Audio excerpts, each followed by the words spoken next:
Hoje a live é com o Rodrigo. A gente vai falar sobre os novos arranjos familiares. Daqui a pouco ele me pede para entrar. Vamos ver se ele já entrou. Ainda não entrou.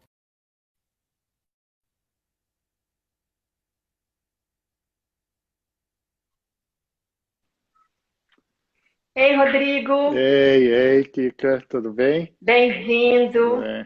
Obrigado pelo convite, Kika, uma honra estar aqui para falar desse tema tão interessante, tão apaixonante, né? Muito obrigado. Eu que te agradeço. Eu sei que você está aí de férias na sua fazenda de Abaeté, que dizem que tem uma empadinha maravilhosa, que já me É, contaram, é, e que você tirou esse tempinho para falar comigo. Obrigada. E obrigada ao Augusto, nosso amigo em comum, que me é, apresentou para você. Se o Augusto estiver é. aí, Augusto, obrigada. Obrigado, Augusto, Augustão, então assim nós o chamamos. Augustão, eu chamo ele de Augusto. É. Ô, Rodrigo, você está me ouvindo bem? Sim, eu estou fazendo os testes, estou te ouvindo. Você me ouve bem? Super bem. Tá, Olha ok. só, Rodrigo. Eu vou te apresentar para quem não te conhece. Muita gente que está assistindo a live te conhece. Quem não te conhece, você é advogado de direito de família, você é doutor em direito, você é presidente do Instituto Brasileiro de Direito de Família, você tem vários livros escritos sobre esse tema e você tem um grande escritório que lida com esse tema. E você é bem famoso, muito famoso, não adianta despistar, porque inclusive quando eu comecei a divulgar a nossa live, várias pessoas me mandaram uma mensagem direct. Ah, eu conheço ele, nossa, ele é super bacana, ele fez o divórcio de fulano, minha separação de fulano, a minha mesma, ele que fez. Enfim. E uma das pessoas fez o seguinte comentário: o Rodrigo é excelente advogado. Ele é até humano. Ele é, além de ser bom advogado, ele é humano. E aí eu fiquei com esse negócio na cabeça e eu ia te perguntar o seguinte: tem diferença, Rodrigo? Ser advogado é o oposto de ser humano? É difícil ser advogado de família e ser humano? Olha, Kika, o advogado de família, ele tem, antes de tudo, que ser não só humano, mas humanizador, né? Para entender a humanidade que há em cada uma dessas pessoas que nos procuram. E as pessoas, quando nos procuram, elas estão num momento de muita dor, de muito desamparo. Então, saber desse desamparo, entender esse desamparo é a nossa função maior. O advogado de família não é qualquer advogado, ele tem que ter esse olhar atento e compreender a subjetividade que permeia esta objetividade. O nosso desafio como advogado é exatamente pegar a confusão dessa subjetividade, toda essa dor, de todo esse desamparo e transformá-la em um texto jurídico objetivo. Né? Esse é o trabalho de um advogado de família contemporâneo e que é humanizador. O nosso trabalho é um trabalho de ajuda. Nós, como sacerdotes e psicanalistas, somos também profissionais da escuta. Nós precisamos, antes de tudo, ouvir, entender aquela dor e nós nos tornamos uma pessoa importante. Fico imaginando que é igual o médico, quando nós estamos doentes, a gente fica querendo segurar na mão do médico o tempo todo, né? Eu acho que com o advogado é mais ou É, menos isso também, né, Kika? é Então, aquele conforto, né? sim, é preciso ter consciência e noção deste nosso papel, deste momento, que é um momento de muita dor, né? O momento de um divórcio, por exemplo, claro que não é só divórcio, mas o momento de um divórcio, uma separação, é o momento talvez de maior dor, mas é importante entender esse momento também como um ritual de passagem, né? Um casado, separando, separado, e é o momento de elaborar esse luto. Então, o advogado de família ele tem que ter essa noção, tem que ter esse olhar a isso para a subjetividade também que permeia toda essa objetividade. Acho que essa é a diferença de um advogado de família. Rodrigo, você é advogado de família, você faz separações, você faz divórcios, mas você também tem um foco muito grande nos novos arranjos familiares, nas famílias, nas famílias tão diferentes que estão surgindo agora. E aí, quando a gente conversou antes dessa live começar, que a gente estava conversando, você virou para mim e falou: Kika, esse tema, as novas famílias, o poliamor, isso daí não é um pouco pesado para o seu público? E aí eu disse: não, absolutamente, pelo contrário, até porque o meu público, quer dizer, quem me segue no Instagram é tudo menos quadrado, até porque se for quadrado, não tem jeito de me Não seguir, porque vai. embora tenha esse shape de quadrada, Eu sou zero quadrada e quero cada dia ser menos quadrada.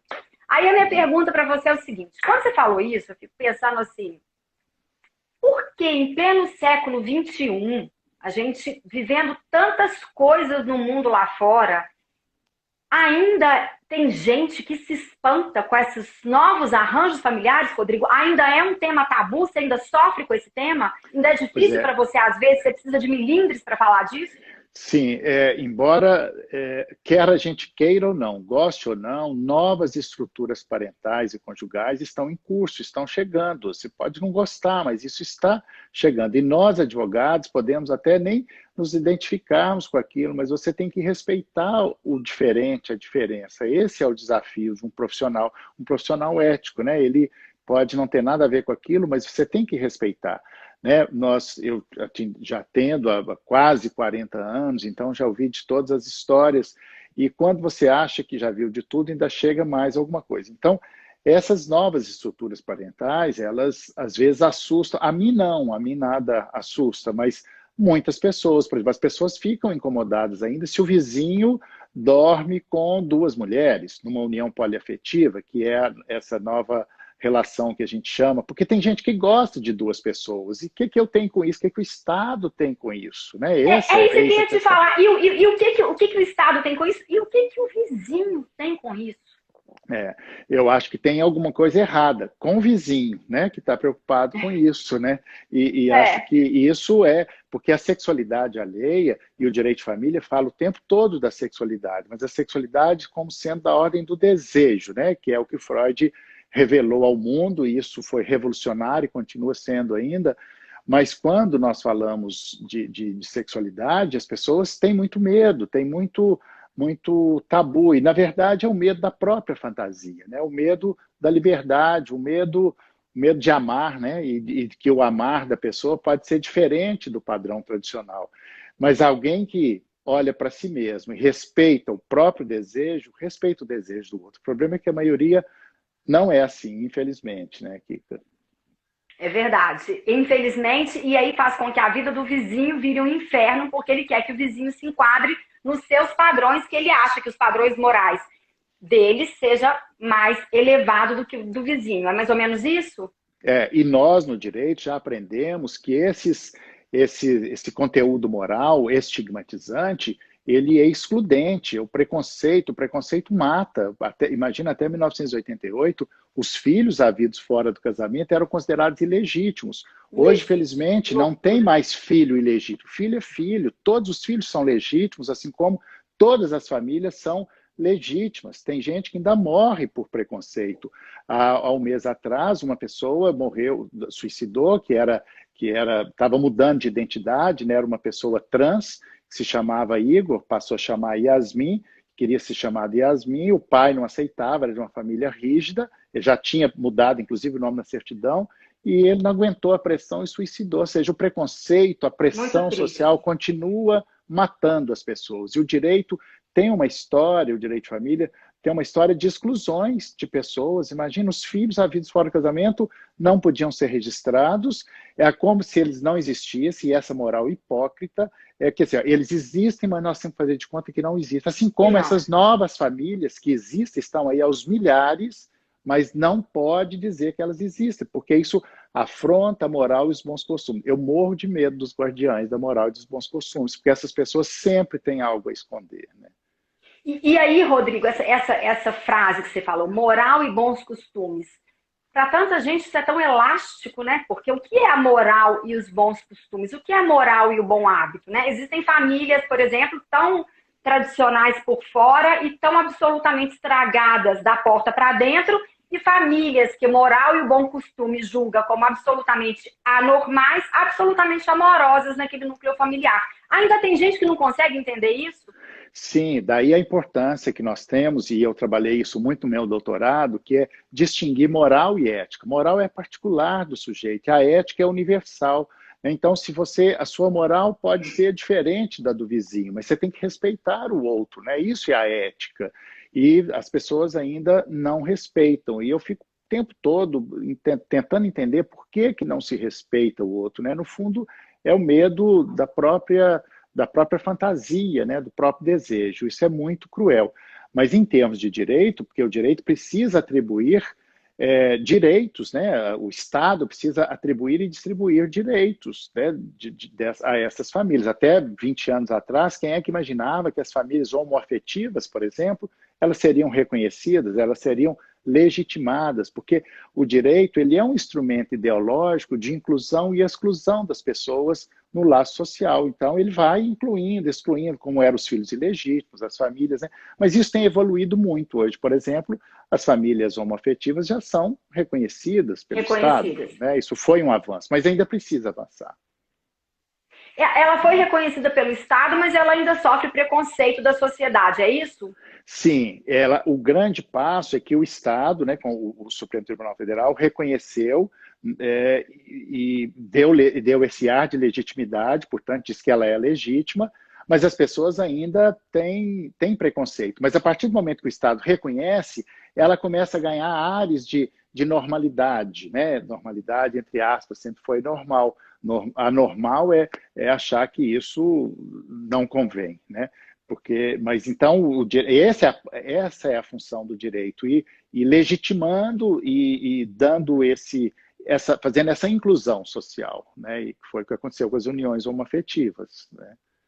Rodrigo, a gente estava comentando também antes da gente começar a live, que uma vez eu escutei de um padre, porque eu ainda tenho todo esse meu lado, e um padre que eu tenho muito respeito e uma profunda admiração, e ele me disse o seguinte: Kika, a família é aonde está o amor.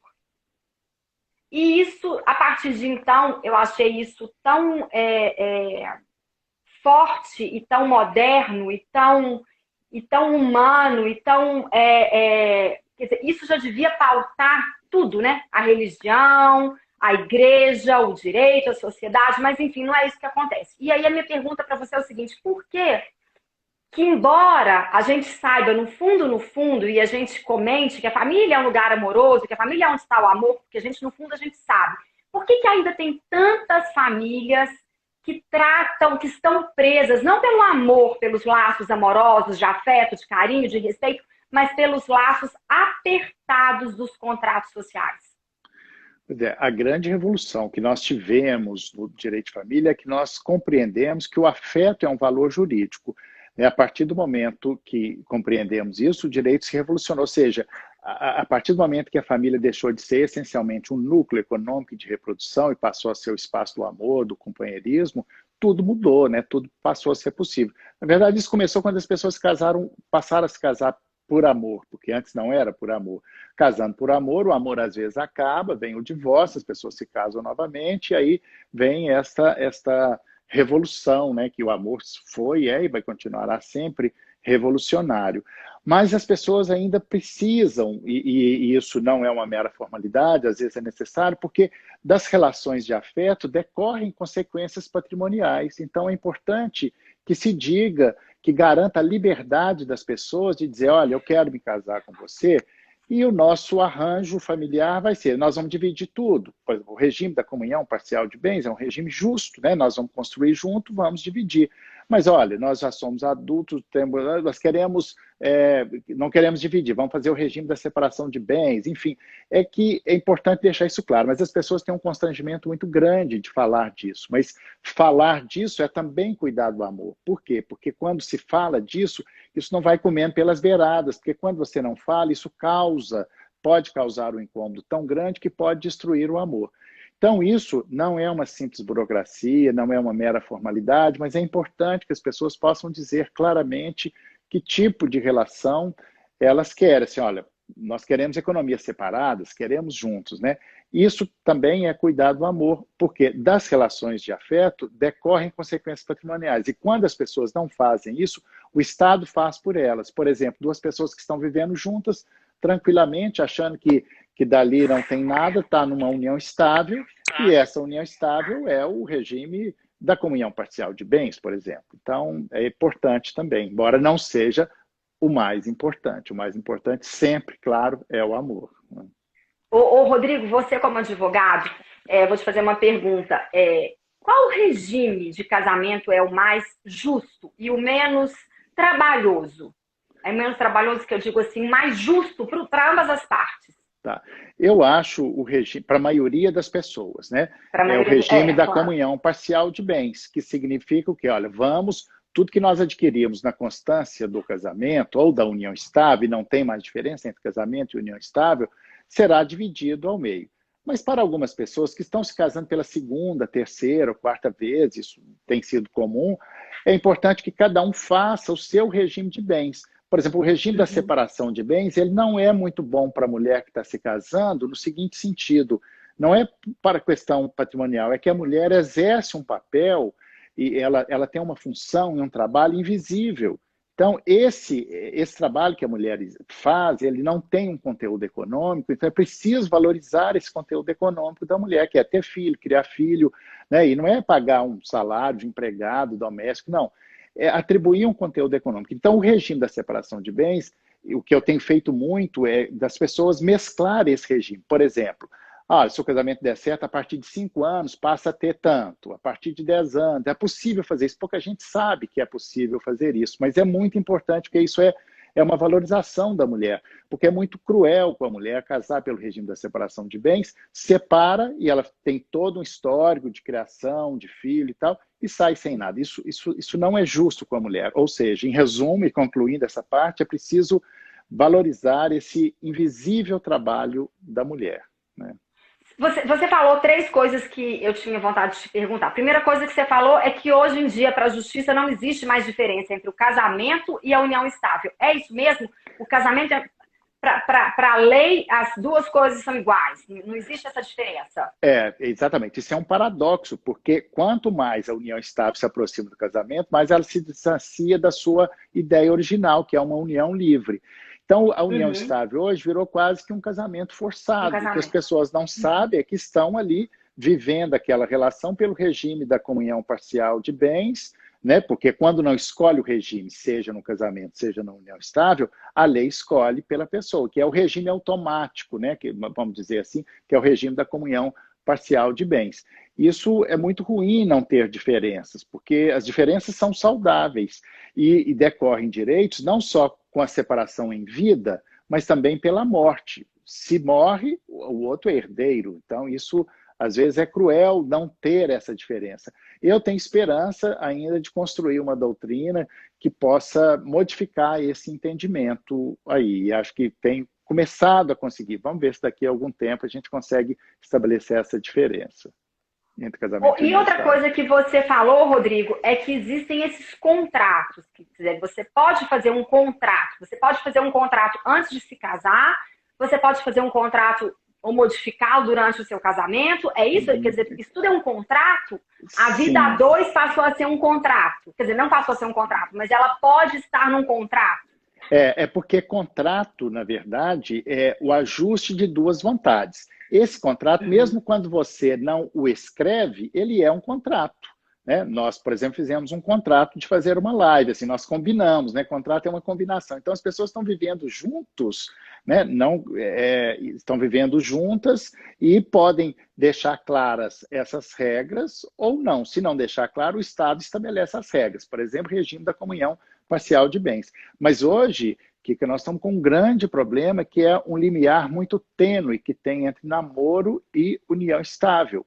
Né? Às vezes as pessoas estão vivendo juntas, e principalmente agora nesse período da pandemia, isso é um problema. Muitos namorados passaram a viver juntos e, de repente, aquilo vira uma união estável. Qual que é o limiar entre namoro e união estável? Porque do namoro não tem consequência jurídica nenhuma, e da união estável tem como um casamento. Então é preciso prestar atenção nisso. Prestar atenção. E qual que é o limite, qual que é a diferença entre o namoro e a união estável para a justiça? Qual que é isso? É o tempo? Pois a forma? Não, antigamente era simples, era assim, ó, se tem 5 anos, chamava concubinato. Hoje essa palavra, que ela tornou-se uma palavra preconceituosa, né? Porque as palavras têm força e poder. Então, quando você fala concubinato, concubina, é como se você estivesse xingando uma mulher. Então, em 1988, nós mudamos essa expressão para a união estável. Então, a união estável, ela não tem um limite. Assim. Tem gente que pode namorar 50 anos, porque namoro não tem prazo de validade. Tem algumas E o que características. configura a união estável? Pois é, Sim. o que é essa Tem característica? alguns elementos que a relação de dependência econômica é um forte caracterizador. Outro, se vive sob o mesmo teto, mas o fato de não viver sob o mesmo teto não quer dizer que não seja, porque tem casais casados no civil e no religioso que optam por viver em casas Por viver em separadas, casa separada. né? Ter filhos também é um elemento a mais, mas tem namorados que têm filho. Esses dias eu fiz um contrato de namorados que tiveram filho e só queriam continuar namorando. Então, a somatória disso tem que fechar a seguinte equação: é igual a família, uma família conjugal, ainda que não tenha filhos, né? Se constituiu ali uma família, é a união estável, né? Ou, no dizer tradicional, é viver como se casados fossem, né? Como se casados fossem. Mas é um limiar, essa é a grande dificuldade hoje do direito de família, distinguir entre namoro e união estável. E aí nós nos deparamos com uma diferença abissal entre homens e mulheres. Geralmente os homens acham que é só um namoro, e as mulheres, essa mesma mulher, acha que é uma união estável. Talvez pela dificuldade dos homens de lidar com o amor. As mulheres sabem mais sobre o amor e nós temos que aprender com as mulheres sobre o amor. E as mulheres talvez tenham que aprender sobre negócios com os sobre os negócios com os homens, a fazer bons contratos. Ô, Rodrigo, você tem um lado todo humano, feito que você disse, porque você tem uma formação em psicanálise. Talvez por isso seja o sucesso do seu escritório, talvez por isso você seja um excelente advogado de família. E a gente sabe que para psicanálise, me corrija se eu estiver errada, não existe para psicanálise esse formato pai, mãe, papo, filhinho, filhinha, não necessariamente configura-se a família. Para psicanálise não tem importância. Tem muito mais importância o papel que cada um exerce na formação e naquela função familiar. Então, é uma pessoa que é mais dura, que é mais enérgica, que cobre para casa, que cobre escovar o dente, e a outra pessoa que é mais amorosa, que põe o lanchinho na mesa. Quer dizer, esses dois papéis configuram-se muito mais a família que necessariamente um homem, uma mulher, dois filhinhos, o cachorro vivendo sobre o mesmo teto. Diante disso, se para a psicanálise esse formato familiar não existe, se para a lei já existe hoje esse outro contrato, que é a união estável, e também as famílias poliafetivas, e existem os casais, por exemplo, dois homens que adotam, quer dizer, se existem tantas configurações familiares, por que é tão difícil ainda para a gente, como sociedade, e até para a lei, fazer a distinção? Por que todo mundo ainda quer amarrar a família como o pai, a mãe, dois filhinhos vivendo numa mesma casa? Primeiro que é difícil sair do quadradinho, né? Assim, porque a questão formal, ela dá uma segurança, uma aparente segurança, não necessariamente a felicidade. Mas a psicanálise já ensinou ao direito que paternidade e maternidade são funções exercidas. Aliás, o conceito, Exatamente. Passei anos da minha vida estudando o conceito de família para a psicanálise e trouxe para o direito. Segundo Lacan, né, que é alguns passos adiante na psicanálise, é que a família é uma estruturação psíquica, onde cada membro ocupa um lugar, uma função. E aí, então, tanto faz ser homem, ser dois homens, uma mulher. Às vezes o pai é a mãe é o pai. Então, são papéis, são lugares estruturantes, né? A família é o locus do amor, do afeto, o lugar da formação do sujeito. Na verdade, o que vai determinar a família, se ela é boa ou ruim, é a medida do amor, que dá e recebe, né? Que, aliás, a essência da vida é isso, é dar e receber amor. Então, na família, a família que tem amor, e aí eu lembro do padre com quem você conversou, que eu gostaria muito até de conhecer, porque nós precisamos desse padre no direito, porque isso é a questão mais importante e essencial do direito, que é a função exercida, né? E aí, e o elo de tudo isso é o afeto. Por isso o afeto tornou-se um valor jurídico da maior importância. E isso foi revolucionário, continua revolucionando o direito, né? Rodrigo, por falar em afeto e formações familiares, a gente está vivendo esse momento sombrio, a gente está vivendo esse momento único na história da humanidade. A gente está vendo uma guerra lá fora, sem bala, e as pessoas tiveram que se isolar nas suas casas com a sua família. Eu faço parte de uma ONG que lida diariamente com a violência doméstica e é assustador o quanto a violência doméstica explodiu em todos os lares. E não adianta a gente falar que foi só lá longe, ela explodiu do nosso lado, na Zona Sul, de gente endinheirada, de gente teoricamente esclarecida, está do nosso lado, está embaixo, está no nosso vizinho, está na nossa família. Isso foi uma coisa que apareceu igual uma panela de pressão. Junto com essa violência doméstica também explodiu essa vontade de se separar e tantas famílias, de repente, que a gente acha que se achavam, inclusive, uma família harmoniosa, descobriu também que não são tão harmoniosos assim e descobriu incapaz de conviver com aquele outro dentro da mesma casa. Eu fiz uma live com uma psicóloga, com a Luciana Feinbach, que é uma psicóloga paulista, e ela disse que é isso mesmo, que os lares disfuncionais, aquela disfunção explodiu e os lares amorosos conseguiram ali se manter ainda amorosos. Por que essa explosão da violência? Por que as pessoas, se teoricamente são famílias e deveriam se proteger, cuidar e dar o amor e o afeto, a compreensão, nesse momento tão difícil, por que é o contrário? Isso tudo explodiu. Pois é, o Freud dizia que as relações mais intrincadas e complexas são as relações familiares. E é exatamente por isso que daí que eclodem os maiores conflitos, né? E aí tem o amor, mas tem o ódio, essa polaridade, amor e ódio, ela está presente o tempo todo. Então, neste momento de pandemia, em que todos fomos obrigados a conviver juntos, né, ao mesmo tempo, durante um longo tempo, isso faz eclodir muita coisa. E os casais, na relação conjugal, muitos casais puderam se deparar e olhar para si mesmo e falar, nossa, eu era infeliz e não sabia, né? Porque já era, não é que está separando por causa daquilo ali, né? Que ficou. Então, acho que ele vai evidenciando, né? Eu tenho no meu escritório, que eu chamo de clínica do direito, né? Aumentou muito o número de divórcios, né? Claro que eu converso antes para saber se é aquilo mesmo, né? O casamento não é fácil, quem já passou por um casamento, quem é casado, todo mundo sabe, é uma luta diária, mas é possível, né? O amor conjugal é possível e sempre vale a pena tentar. Então, é normal essa eclosão de conflito, porque confinados como estamos todos, isso fica mais evidenciado, né? Não é possível, mas o Freud já tinha cantado essa bola, né? Há muito tempo atrás, é que as relações mais intrincadas e complexas são as relações familiares, e é por isso exatamente que daí eclodem os maiores conflitos. Mas nesse momento de pandemia, isso ficou mais evidenciado, e por isso tem aumentado a violência, por isso tem aumentado o número de separações, né? Rodrigo, eu vou te fazer agora uma pergunta, uma saia justa, que eu sei que você faz grandes... Mas você falou que eu podia perguntar o que eu quisesse. Pode. Tudo que você sempre quis saber e nunca teve coragem de perguntar. E nunca tive coragem de perguntar. Tá, olha só, eu sei que você faz grandes separações, você é conhecido como um advogado brilhante no direito de família, você faz separações vultuosas, separações famosas. E a minha pergunta para você é o seguinte, Rodrigo, por que tantas mulheres, mais do que os homens, estou falando mulheres, mais do que os homens, mas eu quero falar exatamente mulheres mesmo.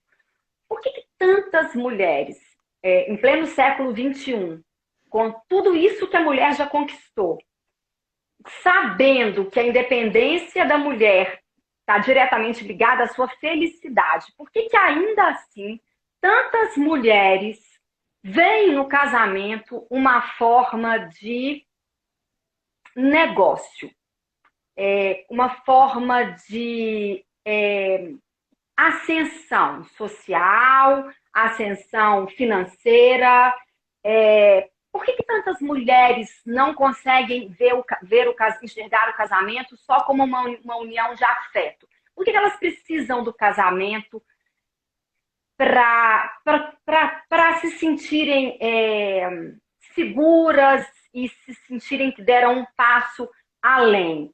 Por que isso? E, obviamente, a gente já sabe como que isso tudo termina, né? Porque não termina bem. Nem para a mulher e nem para o pobre coitado do homem que caiu nessa confusão. Por que as mulheres enxergam isso ainda? Porque quando tem isso não sustenta o amor, né? Assim, o amor, quando não é verdadeiro, ele não se sustenta. Então, mas eu acho que ainda vai demorar 1 ou 2 gerações para mudar no imaginário feminino de que ela será sustentada pelo pai ou pelo Duas marido. gerações? Vai demorar duas gerações ainda? Acho que pelo menos mais uma Tá geração, né? perdida. Meu Deus, Rodrigo. Para que, é claro que já tem grande parte das mulheres já não é assim, já foi atingido por essa coisa da independência, de ser sujeito à própria vida e tal.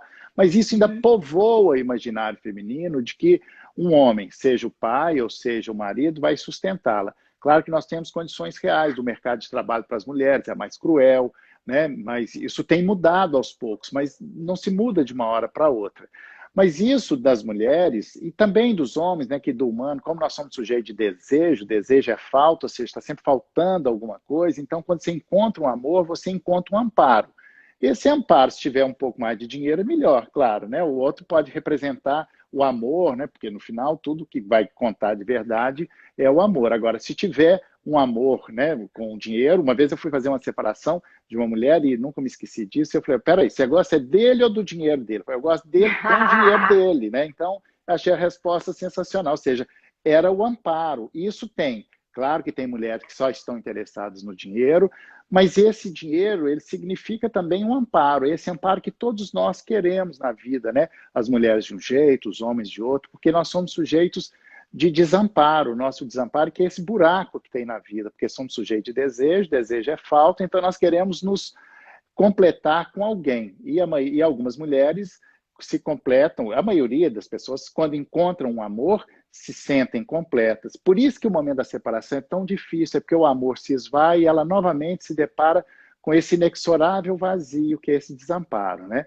Bom, mas voltando, respondendo a essa questão do dinheiro, muitas mulheres são interessadas, assim como tem homens também interessados, né? Em mulheres ricas, e isso tem de tudo quanto é jeito. Mas aí acho que a arte, a poesia vem nos salvar, ou talvez o Nelson Rodrigues, né? Dinheiro demais compra até amor sincero, né? Então acho que talvez seja isso. Aí você vem com a ilusão do amor, né? Rodrigo, você falou uma coisa interessante. Você falou que a mulher, quando vai se separar, ela sofre porque o amor acabou, então ela já sofre com o fim do casamento. Ela sofre também porque ela ali vai ficar desamparada financeiramente, e aquela rede de proteção também se esgarça e vai por água abaixo. Na sua experiência, as mulheres sofrem muito mais com a separação do que os homens? Sim, por um lado, é porque as mulheres se entregam mais ao amor, né? E quando elas sofrem mais por isso, mas ao mesmo tempo as mulheres têm uma capacidade de elaboração psíquica muito maior do que os homens. As mulheres fazem análise, elas refletem, trocam ideia, porque nós somos sujeitos de palavra, da palavra, e é na palavra, na elaboração da palavra que nós vamos nos reelaborando. As mulheres fazem isso melhor do que os homens, então elas elaboram muito mais. E a maioria das separações, a iniciativa das separações é por parte das mulheres, porque elas querem uma relação de mais qualidade. E os homens, geralmente, eles até arrumam uma pessoa, uma segunda pessoa, um amante, né, para poder sustentar.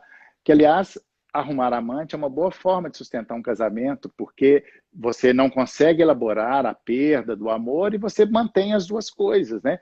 Mas as mulheres... Mas, Rodrigo, você está fazendo uma propaganda horrível aí, Rodrigo. Aí você avacalhou tudo. Não, Olha bem, Rodrigo. Eu não estou dizendo que isso é certo. Os homens devem estar soltando foguinhos de artifício essa altura do campeonato. É o contrário, porque ao invés deles se depararem consigo mesmo, eles fogem do problema e arrumam uma pessoa. Só que aquilo não é a solução do problema, né? Arrumar um amante. Tudo bem, tem gente que gosta de ter duas pessoas, isso pode ser homem, pode ser mulher, é uma história. Outra coisa é você tampar o sol com a peneira e se enganar, né? Porque não tem coragem de enfrentar. As mulheres, não que as mulheres não arrumem amantes, mas é mais difícil, porque as mulheres têm uma elaboração psíquica melhor, elas olham para si e falam, olha, eu não quero esse tipo de relação. Os homens dificilmente, eles fogem disso, e por isso é mais fácil achar uma outra pessoa, porque aí não se depara com isso. É nesse sentido. Eu estou valorizando as mulheres aqui. Né? Ainda bem. Ô, Rodrigo, uma vez um amigo meu falou para uma amiga minha que estava se separando, e ele falou com ela o seguinte, que ele percebia que os homens da nossa geração, que as mulheres da nossa geração estavam se separando muito conscientemente, que não queriam mais aqueles casamentos, e ele chegou à conclusão que é porque os homens da nossa geração, eles estavam ficando acomodados e comodistas. Você também percebe isso? Muitas vezes as mulheres se separam, não porque tem um objetivo certo, porque aconteceu um fato, mas porque os homens ficaram acomodados e comodistas? Se você estiver me Eu acho, assistindo em Flávio, eu não lembro se foi isso que você falou. Acho que acomodados sim. acho que é mais ou menos isso mesmo que ele disse. Eu Foi acho que as parecido. pessoas não se separam e nem deveriam se separar porque a mulher teve uma traição, por exemplo. Acho que isso não é o motivo verdadeiro da separação. Quando acontece isso ao invés de ser causa, isso é consequência.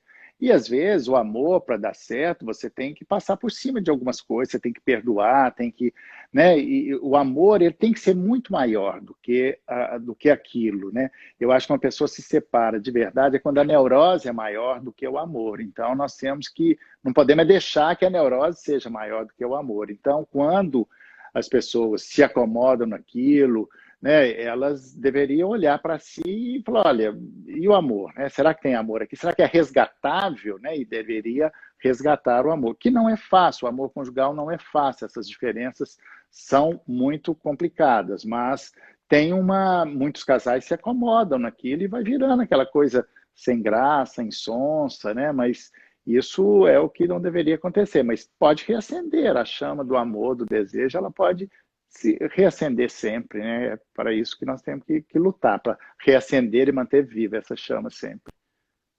Ô, Rodrigo, você também estava falando aí, eu fiquei prestando atenção e queria te fazer essa pergunta. Quando os casais chegam no seu escritório e já chegam lá destruídos, né? Os casais, as famílias, um poço de mágoa e de raiva e de tudo. Uma vez eu escutei alguém, não lembro já quem, falar o seguinte, que quando um casamento termina, ele rompe, é porque ele já vinha se acabando há muito tempo. Então, na hora que ele chega para você, é porque ele já acabou há muito tempo e aquilo foi só o final. E que um casamento, uma separação, para ser uma separação menos traumática, ela deve ser rompida. Ela não pode ser esgarçada, não pode ser cada dia um pouquinho, que aí isso vai esgarçando e aí não sobra mais nada. É isso mesmo?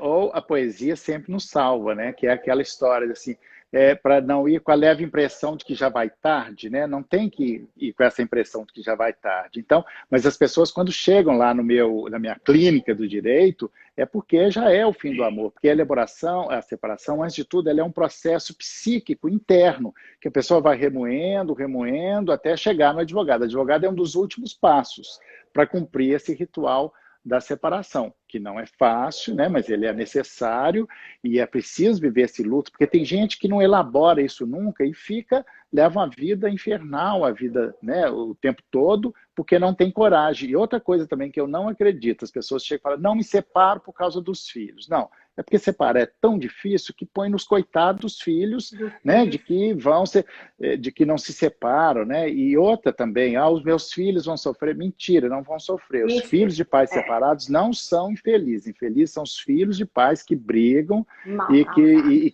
que maltratam que são infelizes, né? Isso é muito importante. Não Isso é colocar no sensacional, outro, Rodrigo. né? Essa culpa, né? Porque é tão difícil, né, separar, que você fala, por causa dos filhos. Não é. Tem que olhar para dentro de si e não colocar nos filhos. Os filhos não têm que pagar por isso. E os filhos, antigamente, até tinham um preconceito social, filha de desquitada. Hoje não, hoje metade dos filhos, mais da metade, grande parte dos filhos na sala de aula são de pais separados. Não tem mais esse preconceito que tinha antes, né? Então, é preciso prestar muita atenção, porque a separação, ela às vezes é um ato de responsabilidade com a própria saúde, a saúde mental, né? Filhos de pais, casais infelizes é que serão infelizes. É preciso ter essa responsabilidade, ter essa consciência, né? Mas você acha que os casais têm essa consciência? Os casais que vivem as turras e que vivem mal, eles têm essa consciência? Não, a maioria não. E aqueles, principalmente as mulheres, porque quando você entra na briga, naquele jogo, que é um jogo a dois, né? Uma folia D, né?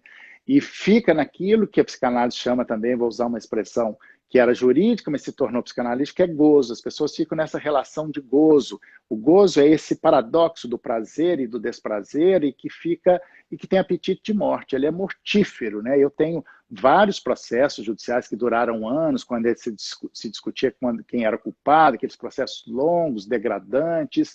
As pessoas suicidavam, morria, tinha câncer, o câncer voltava, porque essa briga ela é muito cruel com a pessoa, é o que a gente chama em psicanálise, é o gozo. Então, o processo judicial, às vezes, ele é um gozo, e as pessoas não podem ficar gozando desse jeito, porque isso é em direção à morte, tem que ter uma responsabilidade com a própria saúde, e se não tiver com ela, que tenha pelo menos com os filhos, para parar de gozar com o sofrimento. Né?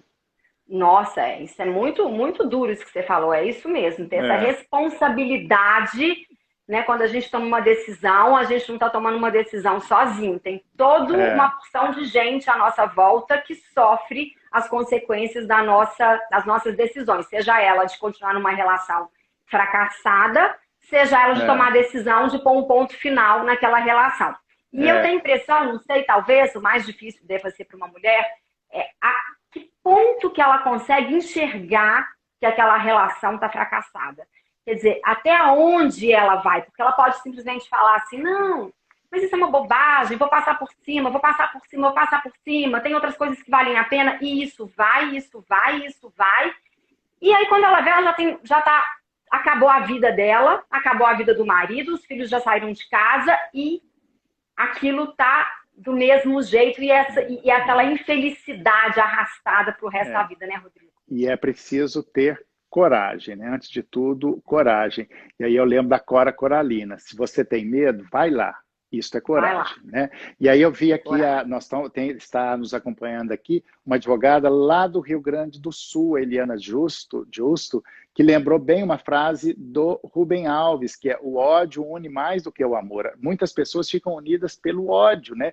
E aí entra esse compromisso, essa responsabilidade de cada um consigo e com o outro, né? Igual essa história da máscara hoje. Se você não quer usar por você, você use pelo outro na rua, é um respeito ao outro, né? Acho que é uma questão de responsabilidade. No final, tudo passa pela questão da responsabilidade, seja consigo próprio, com o outro, né? Rodrigo, a sua clínica, o seu escritório, você é especialista nessas separações, você é uma referência, mas você também é muito conhecido por respeitar e por ser pioneiro na defesa dessas novas famílias, desses novos modelos familiares. Isso é um assunto que muito te interessa e você é bem conhecido, assim, todo mundo que eu comentei fala que você é o precursor e um defensor árduo disso tudo. Eu achei, assim, genial. Então, primeiro, queria te dar os parabéns por isso, porque não é fácil você assumir e levantar uma bandeira dessa. Não é brincadeira, né? Assim, a gente tem que ter a coragem de levantar essa bandeira e de seguir em frente. Ô, Rodrigo, como que você vê a gente está vivendo essa pandemia, a gente já falou disso tudo, dessa violência doméstica, dessa explosão das separações, desses novos formatos familiares, desses novos arranjos. A gente já falou que a família é onde está o amor.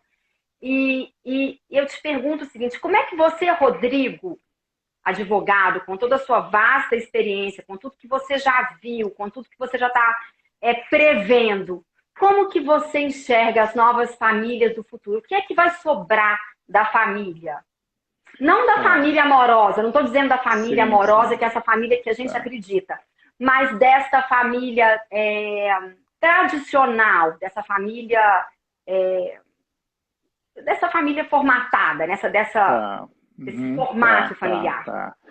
A família foi, e vai continuar sendo sempre o núcleo básico da sociedade. Sem família não tem como existir uma sociedade, não existe nada, né? O que existe, o que está mudando são esses formatos, né? E vem novas representações sociais da família. Tanto que até a ideia de pátria hoje, né? A política se inverteu, né? Ninguém mais, acho que eu pelo menos era de uma época que cantava hinos, né? De viver pela pátria ou morrer pelo Brasil. Quem é hoje que morreria pela pátria? Ninguém mais morreria pela pátria, mas morreria pela família. Então a família passou a ser uma questão política da maior importância.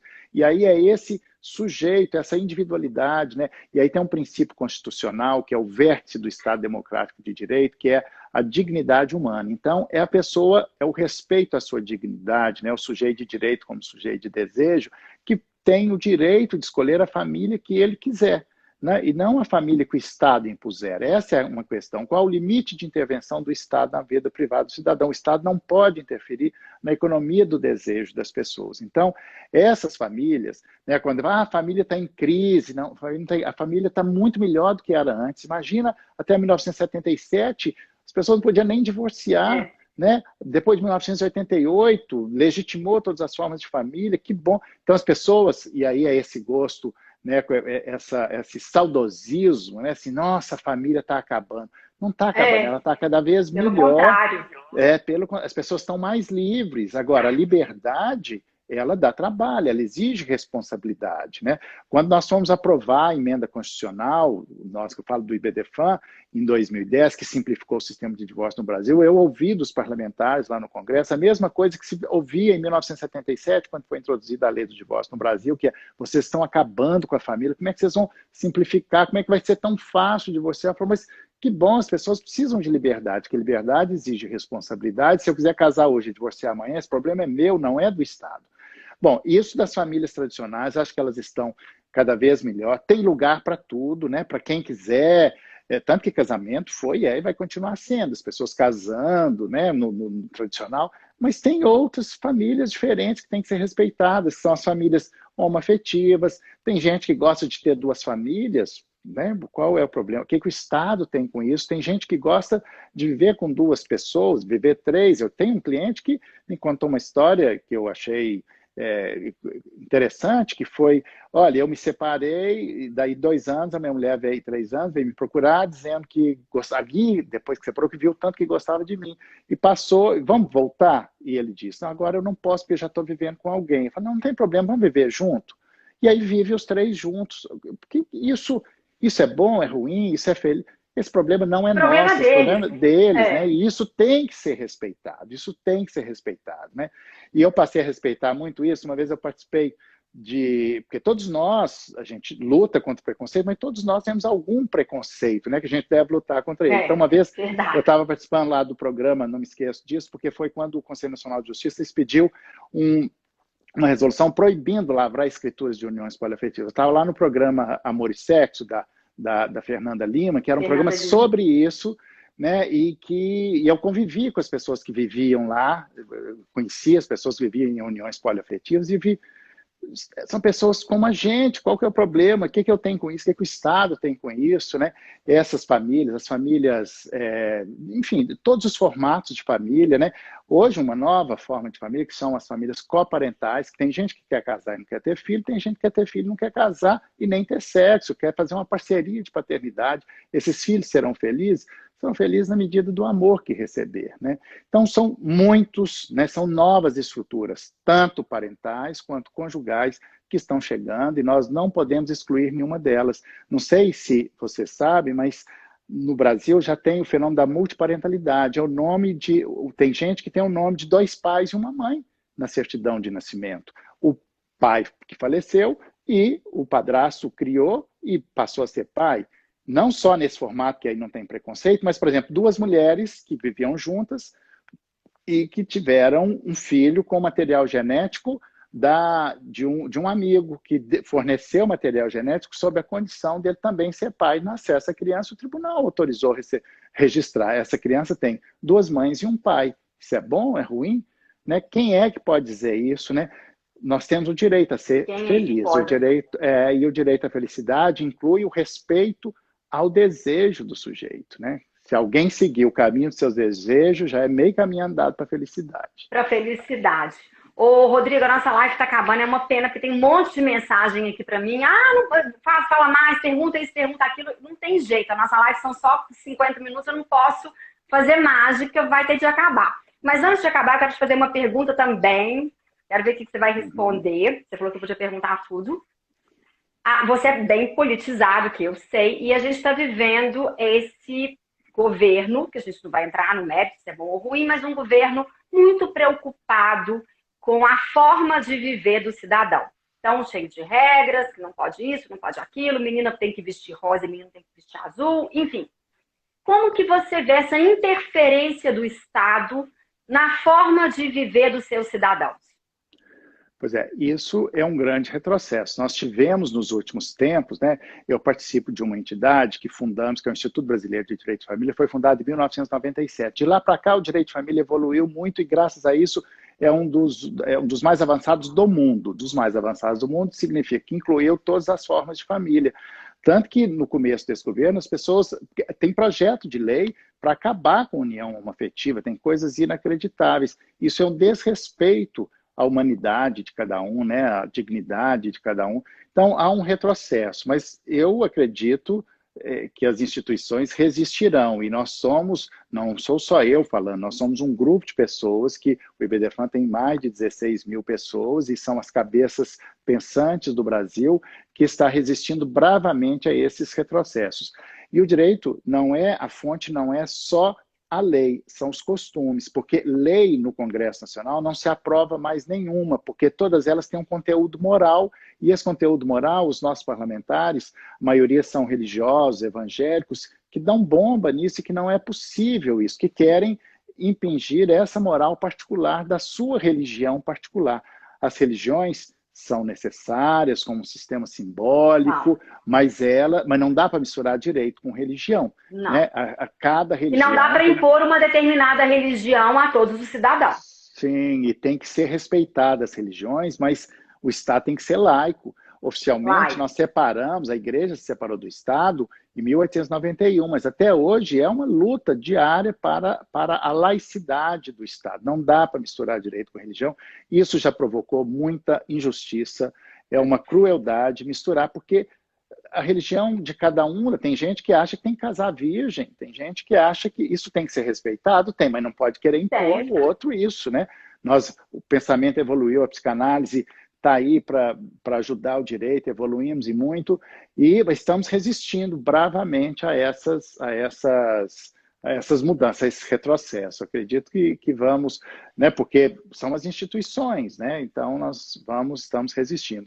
E só que você estava dizendo antes de acabar, se alguém quiser pode me perguntar lá no meu Instagram, Rodrigo da Cunha Pereira, eu respondo, se não consigo responder na hora. Pois é, isso que eu ia falar. O Instagram dele é sensacional, gente, é @Rodrigo da Cunha Pereira.